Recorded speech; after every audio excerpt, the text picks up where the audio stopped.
আল্লাহ রাব্বুল আলামিন পবিত্র কুরআনুল কারীমের সূরাতুল কাহফের মধ্যে 9 এবং 10 নম্বর আয়াতে বলছেন, বা'দা আউযু বিল্লাহি মিনাশ শাইতানির রাজীম।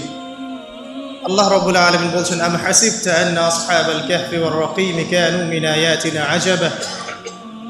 হে নবী মুহাম্মদ সাল্লাল্লাহু আলাইহি ওয়াসাল্লাম, আপনি কি মনে করেছেন যে আসহাবুল কাহফের ঘটনা ছিল একটা বিস্ময়কর ঘটনা? إذ أوى الفتية إلى الكهف فقالوا ربنا آتنا من لدنك رحمة وهيئ لنا من أمرنا رشدا। যখন গুহায় আশ্রয় নেয়া কিছু যুবক আল্লাহর কাছে দোয়া করেছিল, কি দোয়া করেছিল?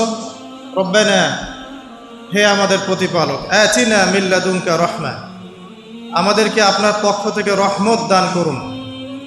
ওয়াহাইয়্ লানা মিন আমরিনা রশাদা, এবং আপনার পক্ষ থেকে আমাদের সমস্ত কাজগুলোকে আপনি গুছিয়ে দিন।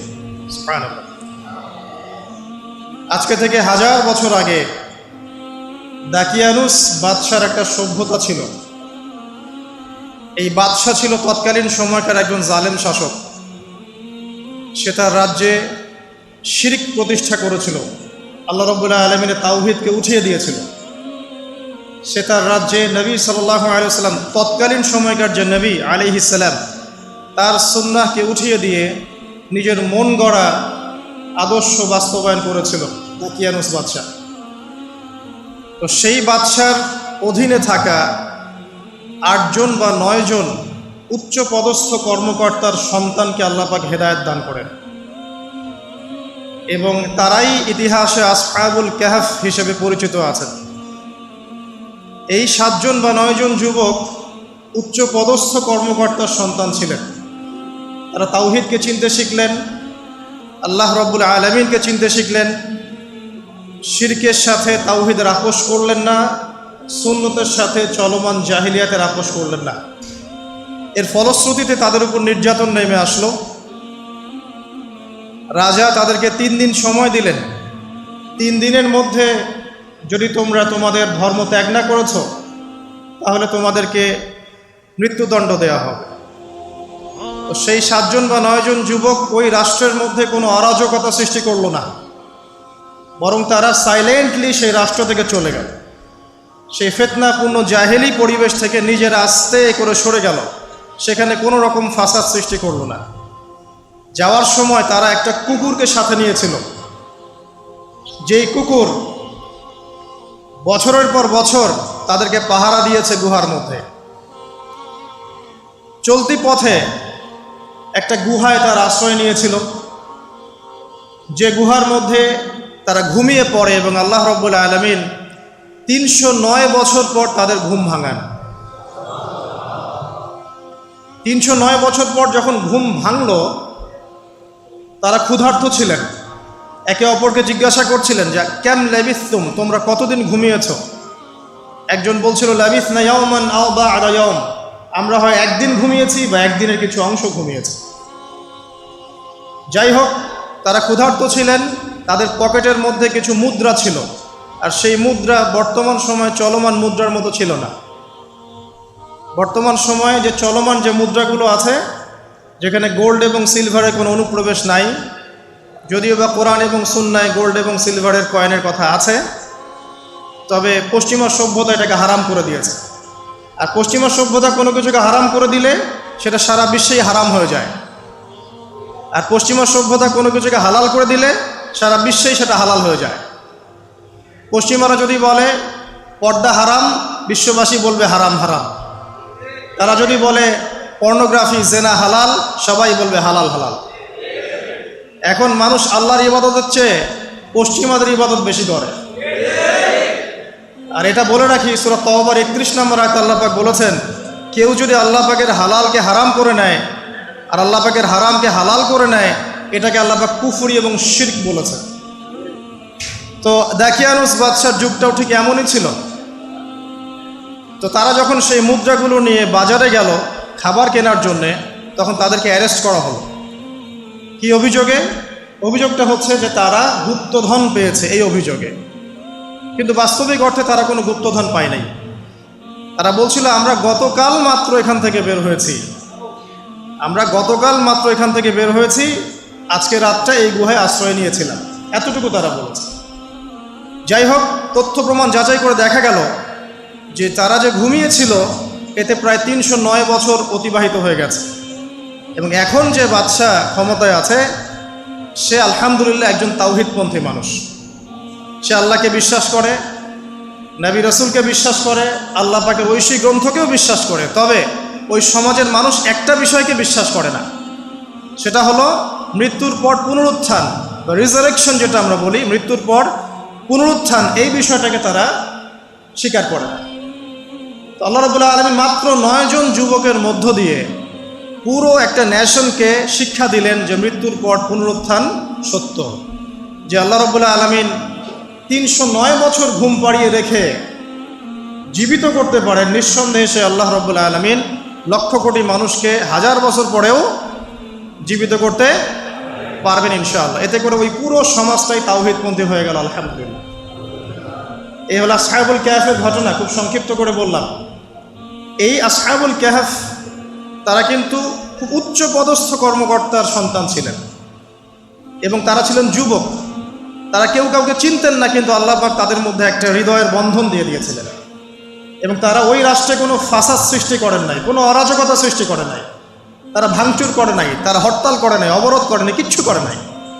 তারা তাওহীদের দাওয়াত দিয়েছে, মানুষ কবুল করে নাই। তাদেরকে আলটিমেটাম দেওয়া হয়েছে, দিন পরিবর্তন করো, না হলে তোমাদেরকে মৃত্যুদণ্ড দেওয়া হবে। তারা আস্তে করে সেখান থেকে চলে গিয়েছে, জাহেলিয়াত থেকে টোটালি ডিসকানেক্ট হয়ে গেছে। এরপরে আল্লাহ পাক তাদেরকে এমন একটা ঘটনা ঘটালেন যাতে করে পুরো একটা সভ্যতা হেদায়েত পেয়ে গেল আলহামদুলিল্লাহ।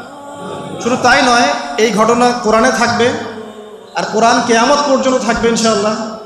যত মানুষ কোরআন তেলাওয়াত করবে ইনশাআল্লাহ সবাই এই ঘটনার আলোকে হেদায়েত পাবে ইনশাআল্লাহ।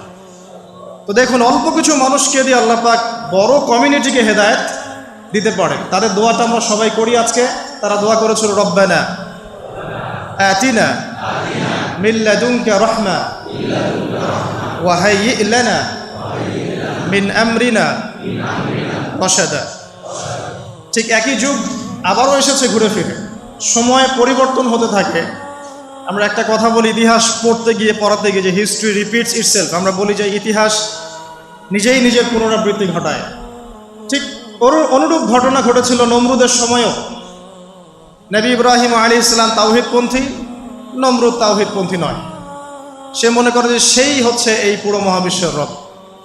আল্লাহ রাব্বুল আলামিন ইব্রাহিম আলাইহিস সালামের মাধ্যমে তাকে তাওহীদের দাওয়াত পৌঁছালেন, সে কবুল করল না। আল্লাহ রাব্বুল আলামিন সামান্য যে বলে মশা, ক্ষুদ্র একটা মশা দিয়ে নমরুদকে শেষ করে দিলেন।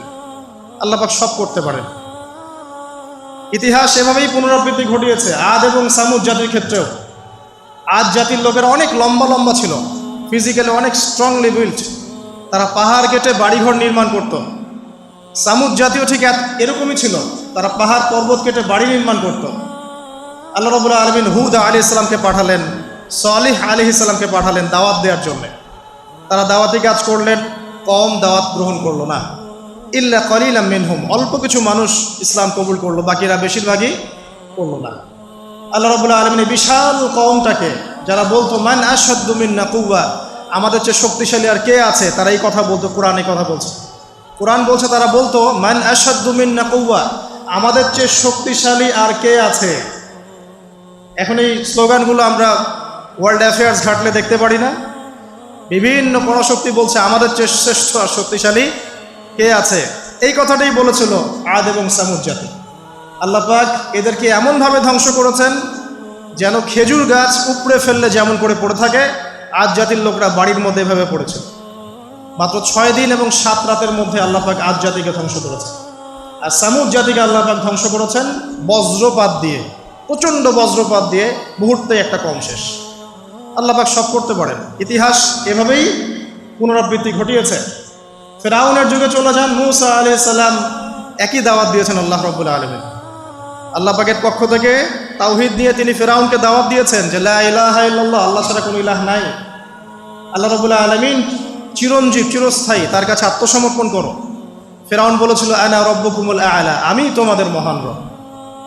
নাউযুবিল্লাহ। সে বলেছিল মা উরিকুম ইল্লা মা আরা, আমি যা ভালো মনে করি তাই তো তোমাদেরকে বলি। ওয়া মা আহদিকুম ইল্লা সাবিলার রাশাদ, এবং আমি তোমাদেরকে শুধু সৎপথ দেখাই। ফেরাউন এই কথা বলেছিল। সে বলেছিল যে মা আলিমতু লাকুম মিন ইলাহিন গায়রি, আমি তো জানি না যে আমি ছাড়া তোমাদের কোনো ইলাহ আছে। নাউজুবিল্লাহ।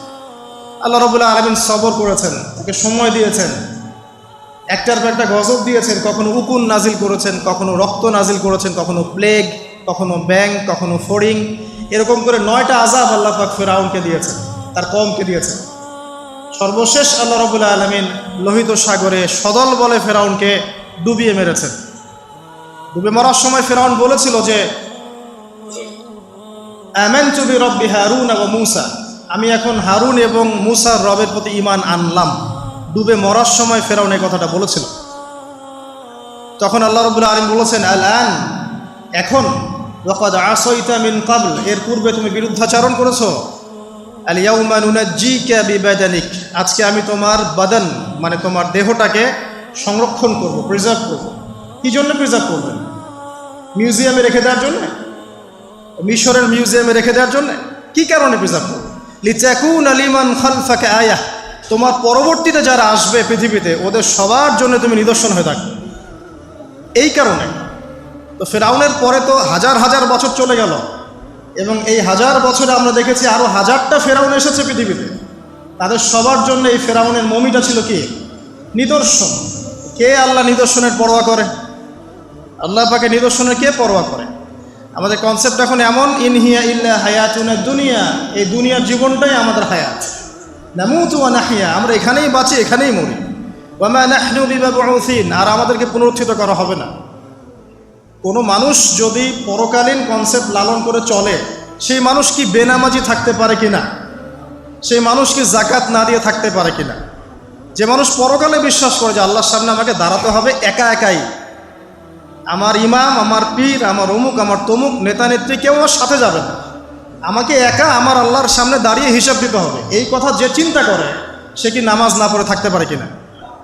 সে কি যাকাত না দিয়ে থাকতে পারে কিনা? সে কি দুর্নীতি করতে পারে কিনা? মানুষকে ঠকাতে পারে কিনা? সে কি সুদ খেতে পারে বা ঘুষ খেতে পারে? সে কি জেনা করতে পারে? সে কি কাপড় খুলে দিয়ে উন্মুক্ত হয়ে ঘুরতে পারে কিনা? এখন তো উন্মুক্ত হওয়ার সংস্কৃতি চলছে নাকি? ইবলিস যখন আদম আলাইহিস সালাম এবং হাওয়া আলাইহিস সালাম তাদেরকে যখন জান্নাত থেকে বের করিয়ে দেয়, প্রলোভন দিয়েছিল, মিথ্যা প্রলোভন, যে হাল আদুল্লুকুম, হে আদম এবং হাওয়া, আমি কি তোমাদেরকে জানিয়ে দিব, আলা শাজারাতিল খুলদি ওয়া মুলকিন লা ইয়াবলা, হে আদম এবং হাওয়া, আমি কি তোমাদেরকে জানিয়ে দিব এমন একটা গাছের ব্যাপারে যেই গাছের ফল খেলে পরে তোমরা চিরস্থায়ী হয়ে যাবে এবং কোনোদিন মরবে না। এই যে চিরস্থায়িত্বের টোপ আর অমরত্বের টোপ, এই দুইটা টোপ দিয়ে আমাদের পিতামাতাকে ইবলিস জান্নাত থেকে বের করে দিয়েছে।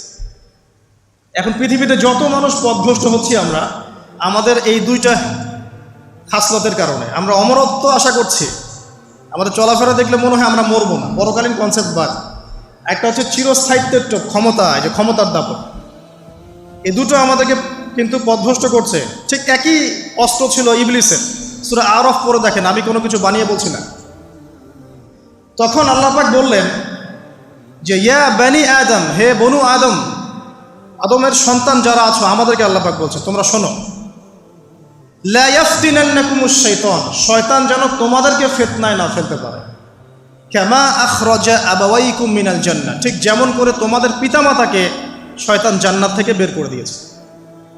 যেহেতু আমাদের পিতা আর মাতাকে শয়তান জান্নাত থেকে বের করে দিয়েছে, আল্লাহ পাক এই আদমের সন্তানদেরকে বলছেন তোমরা সতর্ক থেকো, তোমাদেরকে যেন শয়তান জান্নাত থেকে যেভাবে বের করেছিল তোমার পিতামাতাকে, এমন করতে না পারে। আর কি করতে না পারে? ইয়ানজিউ আনহুমা লিবাসাহুমা লিউরিয়াহুমা মিন সাওয়াতিহিমা, পড়ে দেখেন সূরা আরফ। আল্লাহ বলছেন মনে রেখো আদমের সন্তানরা, ইবলিস কিন্তু শুধু তোমার পিতামাতাকে জান্নাত থেকে বের করেই দেয় নাই, বরং গাছের কাছে নিয়ে গিয়েছিল, ফল খাওয়ার সাথে সাথেই তাদের গায়ের পোশাক খুলে পড়ে গিয়েছে। তাহলে আমাদের পিতামাতাকে জান্নাতে নগ্ন করে দিয়েছিল কে? সেই কথা আল্লাহ পাক বলছেন আদম সন্তানদেরকে তোমরা সতর্ক থেকো, তোমাদেরকে যেন ইবলিস নগ্ন করতে না পারে, ঠিক যেমন করে তোমাদের পিতামাতাকে করেছে। তাহলে এখন যে পুরো বিশ্ব জুড়ে নগ্নতার যে সংস্কৃতি চলছে তাই এরা কার এজেন্ডা বাস্তবায়ন করছে বুঝতে পারছেন? কোরআন পড়েন। পৃথিবীতে যত সভ্যতা চলে গেছে, ব্যাবিলনের সভ্যতা, চাইনিজদের সভ্যতা, তারপরে যে আমাদের মাও সেতুং, ইতালির মুসোলিনি, এদিকে জ্যাপল সার্তে, এদিকে আপনার ফিডেল ক্যাস্ট্রোর কথা বলেন, ওই পশ্চিমা সভ্যতা বাদ দিয়ে যত বড় বড় সভ্যতা রিনাউন্ড, সবার পোশাক ছিল শালীন। আমি চ্যালেঞ্জ করলাম, খুঁজে দেখেন চাইনিজদের পোশাক দেখেন, আগেকার পোশাক, 1000 বছর আগের পোশাক, শালীন পোশাক। তারা কিন্তু মুসলিম ছিলেন না। আপনি এই ব্যাবিলনের সভ্যতা দেখেন, ব্যাবিলনের সভ্যতা অনেক প্রাচীন না? এই সভ্যতার পোশাক দেখবেন এটা অশালীন পোশাক ছিল না। এমনকি আইয়ামে জাহিলিয়াত যেটা আমরা বলি, নবী সাল্লাল্লাহু আলাইহি সাল্লাম যখন জন্ম নেননি তার আগের সময় কথা, ওই সময়ও যে মানুষ জেনা করতো, মেয়েকে যে কন্যা সন্তানকে জীবিত দাফন করত, তারপরেও ওদের পোশাক শালীন ছিল। হঠাৎ করে বিশ্বে একটা সভ্যতা আসলো পশ্চিম থেকে, তারা বললো যে পোশাক শর্ট হতে হতে হতে হতে এক পর্যায়ে বিকিনি পরে ঘোরা শুরু করলো, এবং এখন ওরা সারা বিশ্বে ওটা ছড়িয়ে দিচ্ছে, আমরা সবাই ওটাকে গ্রহণ করছি। আমরা বলছি 1000 বছরের সমস্যা। এখন দেখেন আল্লাহ পাক কি বলছেন, ওয়াইদা ফাআলু ফাহিশাতান, ওই সূরার মধ্যে আছে, যখন তারা কোনো ফাহেসা কাজ করে তারা বলে, ক্বালু, তারা বলে, ওয়াজাদনা আলাইহি আবানা, আমরা এগুলো আমাদের বাপ দাদাদেরকে দেখেছি করতে। যখন তারা কোনো ফাহেসা কাজ করে তারা বলে, অশ্লীল কাজ করলে বলে, আমরা এগুলো দেখেছি বাপ দাদা পিতৃপুরুষ থেকে করে আসছে।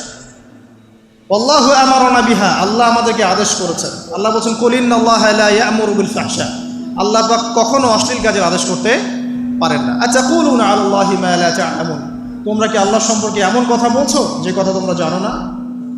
আল্লাহ কিসের আদেশ করেন? আল্লাহ বলছেন, কুল আমারা রাব্বি বিল কিসত, হে নবী বলে দিন আল্লাহ পাক আদেশ করেন ন্যায় বিচারের আদেশ করেন।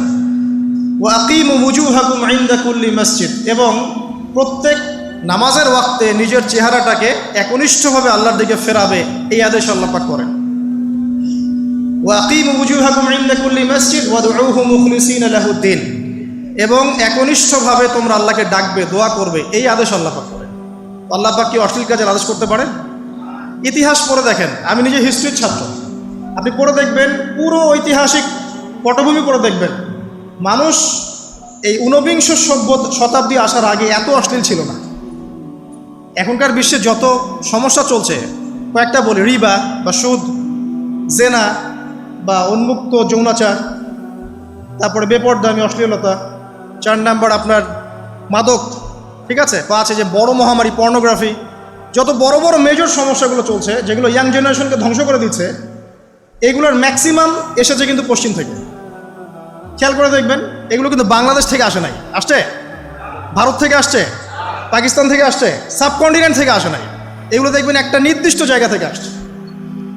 তো এই কারণেই আমাদের সতর্ক দৃষ্টি রাখতে হবে যে বস্তুবাদী উন্নয়ন সব কিছু নয়। হ্যাঁ, আমরা জিডিপি বাড়ালাম, ইন্ডাস্ট্রিজ গড়লাম, মঙ্গলে চলে গেলাম, চাঁদে গেলাম, ওকে ফাইন, এগুলোর কেউ বিরোধিতা করবে না, এটা ভালো, ন্যাশনকে এগিয়ে নিতে হবেই, এটাই এডুকেট তারও নয়, এবং এডুকেটেই করতে হবে, কিন্তু নৈতিকতার বিসর্জন দিয়ে নয়। নৈতিকতার বিসর্জন দিয়ে ধর্ম থেকে দূরে চলে এসে নাস্তিকতায় বিশ্বাসী হয়ে আল্লাহকে বাদ দিয়ে, রাসূলকে বাদ দিয়ে এই বস্তুবাদী উন্নয়ন আমাদের পরকালকে বাঁচাতে পারবে না। তো পরকালকে বাঁচিয়ে রেখে আমার দুনিয়াবী উন্নয়ন করতে হবে, এবং দুনিয়ার উন্নয়নটা অবশ্যই জরুরি। সারা বিশ্ব যখন এগিয়ে যাচ্ছে, আমরা কেন পিছিয়ে থাকবো?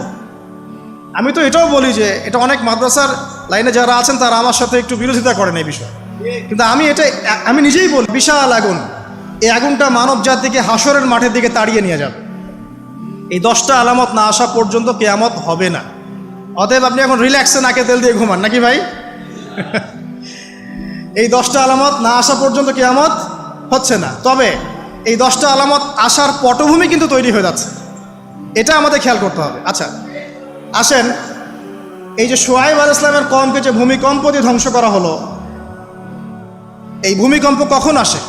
আল্লাহ পাক বলছেন তার রাসূলের মাধ্যমে, যখন সমাজের মধ্যে পাপ বেড়ে যাবে, অশ্লীলতা বেড়ে যাবে, মানুষ মাদককে হালাল মনে করা শুরু করবে, জেনাকে হালাল মনে করা শুরু করবে, এবং এই যে বেপরদামি বেড়ে যাবে, তখন সমাজের মধ্যে ভূমিকম্প দেখা দিবে, ভূমিধস দেখা দিবে। গান বাজনা, বাদ্যযন্ত্রকে মানুষ হালাল মনে করা শুরু করবে, তখন এগুলো আসবে। তো এগুলো কি আসার বাকি আছে এখন? কি মনে হচ্ছে? আল্লাহ পাক আমাদেরকে হেফাজত করুন, আমিন। বাঁচার উপায় কি? ওই যে বললাম, রব্বানা বলেন, আতিনা মিন লাদুনকা রাহমা ওয়া হাইয়্যি লানা মিন আমরিনা রাশাদা। এভাবেই ইতিহাস নিজেকে পুনরাবৃত্তি ঘটিয়েছে। কওমে লূত, মনে আছে? লূত আলাইহিস সালামের কওম, ইব্রাহিম আলাইহিস সালামের ভাতিজা ছিলেন লূত আলাইহিস সালাম। তাকে আল্লাহ পাক একটা কওমকে দাওয়াত দেওয়ার জন্য পাঠালেন, যেই কওম এমন পাপ করছে যেই পাপ ইতিহাসে কেউ কখনো করে নাই। ওই কওমের আগ পর্যন্ত পৃথিবীতে কেউই এই পাপটা কখনো করে নাই। কি পাপ? কে বলতে পারবেন? সমকামিতা। কি পাপ? সমকামিতা। এখন তো অ্যাভেলেবল দেখছি আমরা, এখন আমরা অ্যাভেলেবল দেখছি না, ছেলে ছেলে বিয়ে করছে, মেয়ে মেয়ে বিয়ে করছে। এবং বড় বড় কান্ট্রিজ যেগুলো আছে আপনার আমেরিকা, ব্রিটেন, অস্ট্রেলিয়া, কানাডা, সব জায়গায় এগুলো হালাল। এগুলো হালাল। স্বাধীনতা, বাক স্বাধীনতা। আর আপনি চাইলে একটা মেয়েকেও বিয়ে করতে পারেন, ছেলেকেও করতে পারেন। আবার কোরআনে বলেছে ছেলে ছেলে সমকামীর কথা, কিন্তু এই যুগে এসে আমরা দেখছি মেয়ে মেয়েও সমকামী। সুবহানাল্লাহ। এবং এটা আমাদের দেশে ছড়িয়ে পড়ছে। এটা কিন্তু অ্যালার্মিং একটা বিষয়। আমরা সবাই বাইরে ভালো মানুষের মুখোশ ধরে আছে ঠিকই, কিন্তু ভিতরে ভিতরে সমাজ এগুলো চলছে। এগুলোকে যদি এখনই আমরা এটাকে ডিফেন্ড করতে না পারি, তাহলে কিন্তু সমস্যা। আগামীতে দেখা যাবে যে আমাদের পরিবারের মধ্যে এগুলো ঢুকে যাচ্ছে, নাউজুবিল্লাহ। এখনকার জরিপ বলছে যে 20 থেকে 30 জন মানুষের মধ্যে একজন মনে করে যে সমকামিতা ভালো জিনিস বা এটা একটা স্বাধীনতা। আপনি কেমব্রিজ অক্সফোর্ডের ডিকশনারি ঘাটলে দেখবেন, সেখানে আগে বলা হতো যে এটা একটা মানসিক রোগ। আপনি 10 বছর আগের ডাটা দেখেন আর 10 বছর পরের ডাটা দেখেন, এখন আপনাকে বলা হবে এটা একটা বাক স্বাধীনতা। আগে বলা হতো মানসিক রোগ। তো এই কওম ছিল কওমে লূত। আল্লাহ পাক এদেরকে এমনভাবে ধ্বংস করেছেন যেভাবে পৃথিবীতে কোনো কওমকে আল্লাহ পাক ধ্বংস করেন না, কাউকে না। কিভাবে? আল্লাহ পাক 2 জন ফেরেশতা পাঠিয়েছিলেন, জিবরাইল আলাইহিস সালাম এবং মিকাইল আলাইহিস সালাম। তাদেরকে সুন্দর যুবকের আকৃতিতে পাঠিয়েছেন, সুন্দর সুন্দর যুবক। ধর্ষকের কোনো ধর্ম নাই। সে হিন্দু, মুসলিম, নাকি বৌদ্ধ, খ্রিস্টান, না আলেম জালেম, এগুলো ধর্ম দেখার সময় নাই। আল্লাহ পাক বলেছেন তার রাসূলের মাধ্যমে ধর্ষণ হলেই প্রকাশ্যে মৃত্যুদণ্ড দিয়ে দিবে, যেই হোক, সে যেই হোক, সে যেই হোক না, ওর কোনো ধর্ম নাই। সে একজন আলেম দাড়িওয়ালা মানুষও যদি হয়, তাকেও এই কাজ করতে হবে। তো চোরের কোনো ধর্ম আছে? ডাকাতের কোনো ধর্ম আছে? তো মিডিয়া আবার টেকনিক্যালি দেখবেন ওইটাকে হাইলাইট করবে বেশি, বিকজ এখানে একটা সুযোগ আছে ইসলামকে ডমিনেট করার জন্য। কিন্তু সেম ঘটনা কিন্তু অনেক বড় বড় সেকুলার প্রতিষ্ঠানে ঘটেছে, ওগুলো কিন্তু আমরা হাইলাইট করতে দেখি না। এটা আমরা বুঝি ইন্টেনশনটা কি। তবে এখানে একটা বিষয় ক্লিয়ার করতে হবে যে পাপ পাপী যেই করুক তাকেই শাস্তির আওতায় আনতে হবে। আল্লাহ পাক তৌফিক এনায়েত করুন বোঝার। এখন এমন একটা সময় চলছে, বাচ্চারাও এগুলো থেকে নিরাপদ না। 5 বছরের মেয়ে, 7 বছরের মেয়ে, কয়দিন আগে দেখলাম যে 2 বছরের মেয়ে, নাউজুবিল্লাহ, তার সাথেও নাকি এরকম ঘটনা ঘটেছে। এবং উত্তরবঙ্গেরই ঘটনা এগুলা। আর এগুলো শহরের চেয়ে এখন গ্রামে বেশি হচ্ছে। কারণ কি জানেন? গ্রামে তো আগে মানুষ এই উন্মুক্ত পোশাক আশাক দেখতো না খুব বেশি। এখন যখন পর্ন চলে আসছে হাতে, বাসায় সব এগুলো দেখছে, তখন গ্রামে দেখবেন ধর্ষণ বাড়ছে না? এটা নিয়ে আমি আলাদা লেকচার দিয়েছি যে কতগুলো ধর্ষণ হয়েছে এই পর্যন্ত। এই বছরই লাস্ট এই বছরই দেখবেন রিপোর্টেড 1337টা রেপের ঘটনা ঘটেছে এই বাংলাদেশেই। অ্যালার্মিং বিষয়। আর আমেরিকাতে প্রতি 6 জনে 1 জন রেপ হয়, আর রেপের রাজধানী হচ্ছে সাউথ আফ্রিকা, ওখানে প্রতি 3 জনে 1 জন রেপ হয়। তো এগুলো কিভাবে হচ্ছে? Only because of pornography. এটা যদি এখনও বন্ধ করতে না পারা যায়, আগামী ভবিষ্যৎ খুব খারাপ হবে। যেখানে সেখানে মানুষ জেনা করবে, যাকে তাকে রেপ করবে, দেখে নিয়ে। বিকজ এটা ভিতর থেকে মানুষকে পশু বানিয়ে দিচ্ছে। আমরা জানি এর পিছনে একটা বড় ইন্ডাস্ট্রি কাজ করে, যারা সারা বিশ্বে প্রায় $98 বিলিয়ন ব্যবসা করে পর্ন দিয়ে। শুধু আমেরিকায় ব্যবসা করে $12 বিলিয়ন সারা বিশ্বে। $12 বিলিয়ন বোঝেন? $1 বিলিয়ন কত কোটি বোঝেন? $100 কোটি। বিশাল একটা ইন্ডাস্ট্রি আছে, এর পিছনে টাকা কাজ করে, টাকা, অনলি টাকা। আর এখানে যা দেখানো হয় সবই ফেক। এগুলো কোনোটাই সত্য না, এটা শুধু একটা অভিনয়, আর কিচ্ছু না। এটা দিয়ে পুরো স্পেশালি মুসলিম যুবকদের ভিতরে এমন একটা পশুত্ব ঢুকে দেওয়া হয়েছে যে জেনা, ধর্ষণ, বেহায়াপন এগুলো বাড়তেই আছে দিন দিন। এটা না কমানো গেলে এবং আইনের সুশাসন নিশ্চিত করা না গেলে ধর্ষণ কমবে না, জেনা কমবে না, ইফটিজিংও কমবে না, মেয়েদের অধিকার আর আদায় করা সম্ভব হবে না। এটা আমার মত। বাকিটা আপনারা ভেবে দেখেন। আপনারা অনেক বিজ্ঞ মানুষ আছেন, ভেবে দেখেন কি করলে এগুলো কমবে। যদি না ভাবি আল্লাহ পাক কি করবেন জানেন? একটা হাদিস বলি খালি। জাইনাব বিনতে জাহাশ রাদিয়াল্লাহু আনহা তিনি বলছেন, ইয়া রাসূলুল্লাহ সাল্লাল্লাহু আলাইহি ওয়াসাল্লাম, আনুহলিকু ওয়া ফিনা সালিহুন, আমাদের মধ্যে সৎ লোক থাকা অবস্থাতেও কি আমরা ধ্বংস হয়ে যাব? আমাদের মধ্যে সৎ যে অনেক ব্যক্তি আছে তারা থাকলেও কি আমরা ধ্বংস হয়ে যাব? নবীজি বলছেন, নাম, হ্যাঁ তোমরা ধ্বংস হবে। ইদা কাসরাতিল খাবাস, যখন নোংরামি, অশ্লীলতা, বেহায়াপনা বাড়তে থাকবে, আলেম জালেম সব ধ্বংস হয়ে যাবে। তা আমরা আমাদের স্বার্থেই কথাগুলো বলবো, কারণ আমরা যদি এগুলোকে প্রতিহত করতে না পারি তাহলে আমাদের বাড়িতেও এই ফিতনা ঢুকে আসবে। আসবে না? আসবে। দেখে নিয়েন, আল্লাহ পাক বোঝার তৌফিক এনায়েত করুন, আমিন। তো কওমে লূতকে আল্লাহ পাক কি করেছেন? সুন্দর বালকের রূপে এই জিবরাইল আর মিকাইল আলাইহিস সালামকে পাঠিয়েছেন। এখন লূতের লোকরা বলছে যে তোমার ঘরে যে মেহমান দুজন এসেছে ওদেরকে আমাদেরকে দাও। নাউজুবিল্লাহ, বুঝতে পারেন নাই? তোমার ঘরে যে দুজন মেহমান এসেছে ওই দুজন মেহমানকে নিতে এসেছে। লূত আলাইহিস সালাম বলছেন যে আমার হাউলাই বানাতিন কুনতুম ফাইলিন, তোমাদের যদি বিয়ে করার ইচ্ছা থাকে, আমার মেয়েরা আছে তাদেরকে বিয়ে করা প্রয়োজনে। একজন নবী তার মেয়েকে বিয়ে দিতে যাচ্ছেন, তাও তোমরা এই পথে যেও না। তখন এই কওমে লূতের লোকরা বলছে, তুমি খুব ভালো করে জানো হে লূত আমরা কি জন্য এসেছি। তখন তিনি বলছেন, আলাইসা মিনকুম রাজুলুন রশিদ, তোমাদের মধ্যে কি একজনও ভালো মানুষ নাই? এরপরে আল্লাহর আযাব আসলো। লূত আলাইহিস সালাম এবং তার স্ত্রী চলে যাচ্ছেন। তার স্ত্রী কিন্তু আবার ঈমানদার ছিলেন না, সে পিছনে ফিরে বারবার দেখছে। নূহ আলাইহিস সালামের স্ত্রী যেমন ঈমানদার ছিলেন না, লূত আলাইহিস সালামের স্ত্রীও তেমনি ঈমানদার ছিলেন না। নবীর স্ত্রী হওয়া সত্ত্বেও তারা কিন্তু জাহান্নামে যাবে, নাউজুবিল্লাহ। তো এই লূতকে ধ্বংস করলেন আল্লাহ পাক, কওমে লূতকে এভাবে ফেরেশতার পাখা দিয়ে ওই পুরো জায়গাটাকে উঠিয়ে নিয়ে মাটিতে আবার ধসিয়ে দেওয়া হয়েছে। এই জায়গাটা এখন নিদর্শন হয়ে আছে। জর্ডানের পাশে দেখবেন যে ডেড সি, একটা মৃত সাগর আছে না, ওইটা ছিল সেই জায়গা। এখানে সাদুম গোত্র থাকতো। সাদুম, এই কওমের নাম ছিল সাদুম। এরা সমকামী ছিল। এখন আপনার জন্য আমার নসিহত হচ্ছে, নবী সাল্লাল্লাহু আলাইহি ওয়াসাল্লাম বলেছেন, আমি শেষ জামানায় আমার উম্মতের উপর কিছু বিষয় ভয় করি যে এগুলো আমার উম্মতের মধ্যে ঢুকে যাবে, আমি আশঙ্কা করি ঢুকে যাবে। কি কি বিষয়? এক নাম্বার, যে আমি আশঙ্কা করি যে আমার উম্মতের মধ্যে মূর্তি পূজা ঢুকে যাবে, মুসলিম কিন্তু স্ট্যাচু ওয়ার্শিপ করবে। দুই, আমি আশঙ্কা করি আমার উম্মতের মধ্যে রিয়া ঢুকে যাবে। রিয়াটা কি? লোক দেখানো আমল। রিয়া কি? লোক দেখানো আমল। আমি আশঙ্কা করি যে আমার উম্মতের মধ্যে সমকামিতা ছড়িয়ে পড়ে নাই? এগুলো নবী সাল্লাল্লাহু আলাইহি ওয়াসাল্লামের আশঙ্কা ছিল। দেখেন সবগুলো এখন বাস্তব হয়ে গেছে। আল্লাহ রাব্বুল আলামিন এই সমকামিতার পাপ থেকে আমাদেরকে হেফাজত করুন, আমিন। এভাবেই ইতিহাস রিপিট হয়েছে। আল্লাহ পাক এদেরকেও ধ্বংস করেছেন। এর আগে আল্লাহ পাক নূহ আলাইহিস সালামের কওমকেও ধ্বংস করেছেন। কি কারণে? তারা এই যে ইয়াগুস, ইয়াউক, নাসর এরকম কিছু স্ট্যাচু ওয়ার্শিপ করত। এক পর্যায়ে আল্লাহ রাব্বুল আলামিন 950 বছর দাওয়াত দিয়েছেন নূহ আলাইহিস সালাম তার কওমকে। 950 বছর দাওয়াত দেওয়ার পরেও তার কওম যখন আল্লাহর আনুগত্য করলো না, আল্লাহ রাব্বুল আলামিন মহাপ্লাবন দিয়ে তাদেরকে ধ্বংস করে দিয়েছে। এভাবেই যুগে যুগে ইতিহাস রিপিট করেছে। আমাদের নবী মুহাম্মদ সাল্লাল্লাহু আলাইহি ওয়াসাল্লামের সময়ও এই হিস্ট্রিটাই ছিল। আবু জাহেল, আবু লাহাব, উতবা, সাইবা যারা ছিল তারা মূলত সমাজটাকে দ্বিখণ্ডিত করে ফেলেছিল, খণ্ডে খণ্ডে ভাগ করে ফেলেছে। ডিভাইড অ্যান্ড রুলের মতো সমাজে সুদ ছড়িয়ে দিয়েছিল, জেনা ছড়িয়ে দিয়েছিল, পরকীয়া ছড়িয়ে দিয়েছে এবং শিরক ছড়িয়ে দিয়েছে এবং গোত্রীয় হানাহানি চলছিল। এরকম একটা অবস্থায় নবী সাল্লাল্লাহু আলাইহি ওয়াসাল্লাম ওই সমাজের মধ্যে আসেন নবী হিসেবে। এসে মাত্র 23 বছর সময় নিয়েছেন। কত বছর? মাত্র 23 বছর। আমাদের তো সমাজ সংস্কারের শতাব্দী পার হয়ে যাচ্ছে। এক একটা রেভলিউশন দেখবেন শতাব্দী পার হয়ে যাচ্ছে, কিন্তু কোনো আলটিমেট রেজাল্ট নাই। নবী সাল্লাল্লাহু আলাইহি ওয়াসাল্লাম 23 বছর সময় নিয়েছেন, মাত্র 23 বছর। এই 23 বছরে কোরআন এবং হাদিস এই দুটোকে হাতে নিয়ে নবী সাল্লাল্লাহু আলাইহি ওয়াসাল্লাম সমাজের প্রত্যেকটা জাহিলিয়াত উপর থেকে সরিয়ে দেন নাই, শেকড় থেকে উপরে ফেলেছে।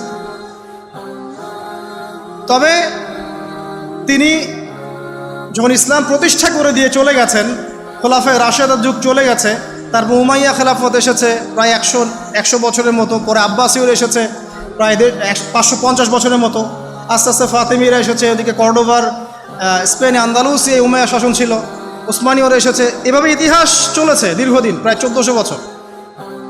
শেষ পর্যায়ে গিয়ে নবী সাল্লাল্লাহু আলাইহি সাল্লাম কিছু ভবিষ্যৎবাণী করে গেছে, যখন শেষ জামানাগুলো আসবে তখন দেখবে তোমরা সমাজে সুদটা ছড়িয়ে পড়বে বেশি, জেনা ছড়িয়ে পড়বে, পর্ন ছড়িয়ে পড়বে। পর্ন কথা তো তিনি বলেন নাই, বলেছেন অশ্লীলতা ছড়িয়ে পড়বে। এখন আমরা বলছি এটা পর্নোগ্রাফি। তিনি আরও বলেছেন সময়গুলো সংক্ষিপ্ত হয়ে আসবে, মানুষের হঠাৎ মৃত্যুর পরিমাণ বেড়ে যাবে, অনেক কিছু বলে গেছেন। দিন চলে যাবে মনে হবে একটা ঘন্টার মতো চলে গেল, বছর চলে যাবে একটা মাসের মতো, মাস যাবে একটা সপ্তাহের মতো। অনেকগুলো সাইন তিনি বলে গেছেন। মুসলিমদের মধ্যে বিভক্তি বাড়তে থাকবে, হত্যা হারাজ বাড়বে। হারাজ, হত্যা মানে হারাজ, মানে একজন ব্যক্তিকে হত্যা করা হবে, সে জানবে না আমাকে কেন হত্যা করা হলো, আর একজন ব্যক্তি হত্যা করবে, সেও বুঝবে না কেন তাকে মারলাম। ফাসাদ বাড়তে থাকবে, উঁচু উঁচু অট্টালিকা নির্মাণের প্রতিযোগিতা বাড়তে থাকবে। হচ্ছে না এগুলো?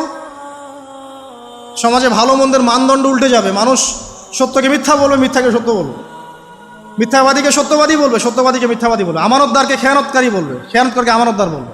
টোটালি মানদণ্ড উল্টে যাবে। আস্তে আস্তে সিচুয়েশন এমন হতে থাকবে, খারাপ থেকে খারাপ। তবে সোনালী সময় কি আর ফিরবে না? তাহলে সময় কি তাহলে আর ফিরবে না? এভাবেই চলবে সব কিছু? না, এভাবে চলবে না ইনশাআল্লাহ। আল্লাহ রাব্বুল আলামিন তার রাসূলের মাধ্যমে জানিয়েছেন এই সব কিছুই সাময়িক, সব কিছু সাময়িক। ইতিহাস আবার পুনরাবৃত্তি ঘটাবে। ইতিহাস সভ্যতা শুরু হয়েছিল একজন নবী দ্বারা, শেষও হবে আরেকজন নবী দ্বারা ইনশাআল্লাহ তাআলা। সভ্যতা শুরু হয়েছিল আদম আলাইহিস সালামকে দিয়ে, আর শেষ হবে ঈসা ইবনে মারিয়ামের হাতে। শেষ জামানার সবচেয়ে ভাইটাল ক্যারেক্টার হচ্ছেন ঈসা ইবনে মারিয়াম। ইমাম মাহদী নন, ইমাম মাহদী সবচেয়ে ভাইটাল ক্যারেক্টার নন। সবচেয়ে ভাইটাল ক্যারেক্টার হচ্ছে ঈসা ইবনে মারিয়াম। তিনি প্যালেস্টাইন, জেরুজালেম থেকে পুরো ওয়ার্ল্ডে ইসলামিক খেলাফা রিস্টোর করবেন ইনশাআল্লাহ তাআলা। এবং তিনি নতুন কোনো শরীয়ত নিয়ে আসবেন না, নতুন কোনো ধর্ম নিয়ে আসবেন না, বরং তিনি এসে বরং ক্রুশ ভেঙে ফেলবেন। শুয়োরের মাংস যেটা, এটাকে একদম টোটালি হারাম করে ফেলবেন। জিজিয়া যে ট্যাক্সটা আছে এটাকে উঠিয়ে দিবেন। এবং তিনি 40 ইয়ার্স, হাদিসে এসেছে 40 বছর তিনি এই পৃথিবীতে থাকবেন। কত বছর? 40 বছর। ওই সময় সম্পর্কে এমন কথা এসেছে যে জাকাত নেয়ার জন্য একটা মানুষ খুঁজে পাওয়া যাবে না। আসতে কতদিন এটা আমরা বলতে পারবো না, এটা আল্লাহ পাক জানেন, আল্লাহ জানেন। এটা কতদিন এটা আমরা বলতে পারবো না, এটা বলার অধিকারও আমাদের নাই, বিকজ এটা গায়েবের বিষয়। আলামতগুলো আস্তে আস্তে আস্তে আস্তে ওইদিকে যাচ্ছে। এখন তিনি আজকেই আসুন আর কালকেই আসুন, ইমাম মাহদী আজই আসুক আর কালই আসুক, আপনার আমার দায়িত্ব চেঞ্জ হবে না। দায়িত্ব কি চেঞ্জ হবে? খুব সংক্ষেপে 2 মিনিট সময় নিচ্ছি যে আমরা যে কোনো সিচুয়েশনেই আমাদের দায়িত্বটা কি আসুন। 1 নাম্বার কথা হচ্ছে ভাই, যে বড় পরিসরে চিন্তা বাদ দিয়ে আগে ছোট পরিসরে আসেন। নিজের ব্যক্তি জীবনে আগে ইসলাম প্রতিষ্ঠা করেন। নিজে আগে পড়াশোনা করি, দিনের জ্ঞান অর্জন করেন, পড়াশোনা করেন, যে লাইনেই পড়াশোনা করছেন করেন, কিন্তু ইসলামটাকে, ইসলামের ফরজ, ওয়াজিব, সুন্নত, মুস্তাহাবগুলো শেখেন। ডাক্তার, ইঞ্জিনিয়ার হওয়ার কোনো আপত্তি নাই, বড় পলিটিশিয়ান হন, ইকোনমিস্ট হন, কোনো আপত্তি নাই, বাট ইসলামের বেসিক নলেজটা অর্জন না করে মৃত্যুবরণ করেন না আল্লাহর রাস্তায়। 2 নাম্বার, কোরআনকে সময় দেন, কোরআনটাকে স্টাডি করেন, হাদিসটা স্টাডি করেন। আল্লাহ পাক তৌফিক দান করুন, আমিন। এরপরে আমল বাড়িয়ে দেন, আমলটা বাড়ায় দেন। এখন সময় থাক 100 বছর আর 500 বছর বা 2 বছর, আমল বাড়ায় দেন। আপনার আমল আপনার সাথেই, কেউ কারো কবরে যাবে না। অতএব আমল বাড়িয়ে দেওয়ার চেষ্টা করি, আল্লাহ পাক তৌফিক দান করুন। আমল বাড়ানোর সবচেয়ে সেরা পদ্ধতি হচ্ছে রাসূল সাল্লাল্লাহু আলাইহি ওয়াসাল্লামের সুন্নাহ মতো জীবন গড়া, নবীর সুন্নাহ মতো জীবন গড়া। প্রত্যেকটা কাজ রাসূল সাল্লাল্লাহু আলাইহি ওয়াসাল্লামের সুন্নাহ মতো করেন, ইনশাআল্লাহ প্রতিটা কাজই নেকি হবে ইনশাআল্লাহ। আর কি বাড়াবো? আদর্শ পরিবার। এটা বারবার আমি একটা কথা বলি যে আদর্শ পরিবারের কোনো বিকল্প নাই। পারিবারিক আদর্শ, পারিবারিক মূল্যবোধ সবচেয়ে বড় শিক্ষা। এই শিক্ষাটা অন্য জায়গায় আপনি পাবেন না। সো পারিবারিক আদর্শটা ঠিক করার চেষ্টা করি আমরা। আমাদের বাচ্চাদের প্রতি সচেতন হই, কার সাথে মিশছে, কি করছে, ওদেরকে ডিভাইস এডিক্টেড হতে দিয়েন না, এত সহজেই স্মার্টফোন ওদের হাতে তুলে দিয়েন না। বাসায় ছোট ছোট মেয়েদের ব্যাপারেও সচেতন হন, তাদের ব্যাপারেও খেয়াল রাখেন, তাদেরকে নিরাপত্তায় রাখেন। পর্দা, এটা তো বলতেই হবে, এটার কোনো বিকল্প নাই। যে যাই বলুক না কেন, আপনার ইজ্জত সম্মান আপনার কাছেই, এর কোনো বিকল্প নাই। রাসূল সাল্লাল্লাহু আলাইহি ওয়াসাল্লাম এবং আল্লাহর বিরুদ্ধাচরণ করে আপনি প্রগতি অর্জন করতে পারবেন না, আপনি উন্নতি অর্জন করতে পারবেন না। পারতে পারেন, সেটা বস্তুবাদী, পরকালে এর কোনো অস্তিত্ব থাকবে না। আর কি করতে পারি আমরা? আমরা হালাল অর্থনীতি সার্চ করতে পারি। হারামে যারা যারা আছি আজকে তওবা করি, আজকের এই লেকচার যাদের কানে যাবে আমরা দোয়া করি আল্লাহ পাক সবাইকে হারাম রিজিক থেকে ফিরিয়ে নিয়ে আসুন। আমি বারবার একটা কথা বলি ভাই, আপনার আমল নামায় যতটুকু রিজিক আছে এর একটা দানা না খেয়ে আপনি মৃত্যুবরণ করবেন না, আপনার মৌত হবে না। এখন আপনার রিজিকটা আপনি কি অবৈধ পথে চাচ্ছেন না বৈধ পথে চাচ্ছেন, এটা আপনার ডিসিশন। আপনি যদি বৈধ পথে চান ওই পরিমাণ রিজিক আপনাকে খাওয়াবেন আল্লাহ পাক, তারপর মৃত্যুবরণ করবেন। আর যদি অবৈধ পথে চান সেটাই খাওয়াবেন, খাওয়ায় মৃত্যুবরণ করবেন। মানে আপনি ডিসিশন নেন কোন দিকে যাবেন। আর রিজিকের মালিক আল্লাহ আমরা খালি মুখে বলি, মনে কিন্তু বিশ্বাস করি না। মনে যদি বিশ্বাস করতাম তাহলে আমরা কিন্তু কখনো সুদের ধার ধারতাম না, আমরা ঘুষ দুর্নীতি করতাম না। কারণ আমরা করছি কেন? মনে করছি যে আমি এটা করলে রিজিক বাড়বে। আর আপনি যাদের জন্য এই কাজগুলো করছেন, আপনার স্ত্রী, আপনার সন্তান, আপনার পরবর্তী প্রজন্ম 40 দিন সময় নেবেন আপনাকে ভুলে যেতে। 40 দিন সময় নেবেন আপনাকে ভুলে যেতে, দেখে নিন। কবর খুব একাকিত্বের জীবন। আসলে মৌতের যে যন্ত্রণার কথা আমরা বলি না, এটা সবচেয়ে বড় বিষয়টা কি জানেন? এর শারীরিক কষ্ট তো আছেই, এই যে দুনিয়ার সবার থেকে বিচ্ছেদ, এটাই হচ্ছে যন্ত্রণা।